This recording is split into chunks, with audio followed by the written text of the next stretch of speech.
Je n'ai jamais été aussi fier d'être un esclave de maison. Si, je suis un esclave de maison et je vous raconte.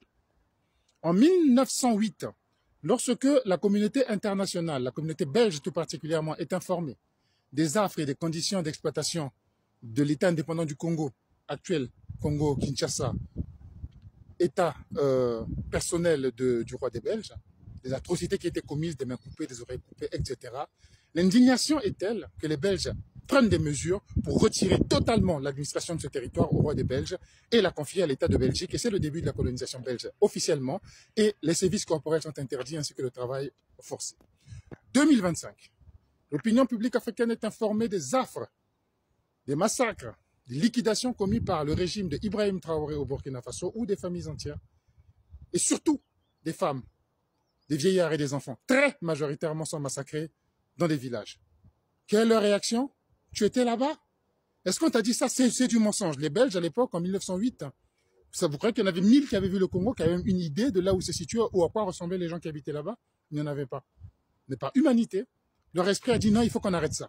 Et ils ont arrêté ça. Les Africains, ils défendent finalement des positions qui sont des positions pour soutenir des régimes cruels, parce que devant la cruauté, n'importe quel être humain qui a le respect de l'autre être humain a d'abord le doute et dire il faut mettre la lumière, il faut regarder. Non, des hordes d'Africains qui se font partie des réseaux pseudo-panafricanistes, des réseaux néo-africanistes, vous expliquent que ces personnes méritaient leur sort, quel que soit leur âge, quel que soit leur sexe et leurs conditions, parce qu'ils ont dérangé le tyran qui est à leur faveur et qui devrait avoir droit de vie ou de mort sur quiconque. Finalement, tous ces individus et leurs supporters sont en train de légitimer tous les discours racistes qui ont permis l'esclavage, puisqu'on se disait, ces gens, s'ils se comportent comme ça, entre eux, ils n'ont aucun respect de la vie humaine, ils n'ont pas de considération de ce que c'est que la famille, la paix et la quiétude, mais quel mal il y a à les réduire en esclavage, à les faire bêcher du matin au soir, à les fouetter comme il faut. Mais tout ça, nous étions nombreux à dire que c'est faux, ils ont exagéré. Nous avons des valeurs, nous disent-ils tous les jours, mais ces valeurs, on les voit aujourd'hui.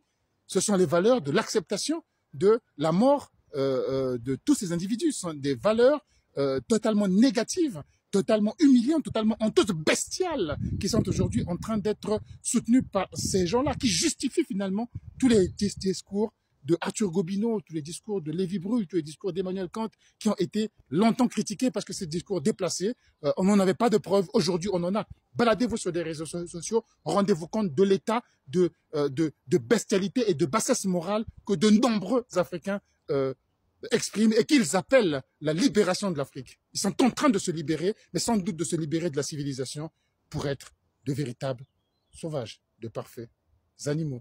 Alors quand je vois cela, je vous assure que si je suis contre cela, on me traite d'esclave de maison, je suis fier d'être esclave de maison. Et oui, parce que ça, ce ne sont pas mes valeurs. Mes valeurs à moi sont celles de Rousseau, sont celles de Nietzsche, sont celles d'Aristote. Eh bien oui, pas celles de Ibrahim Traoré qui massacre des femmes et des enfants, pas celles de ceux qui les soutiennent. Alors je vous le répète encore, fier d'être vendu.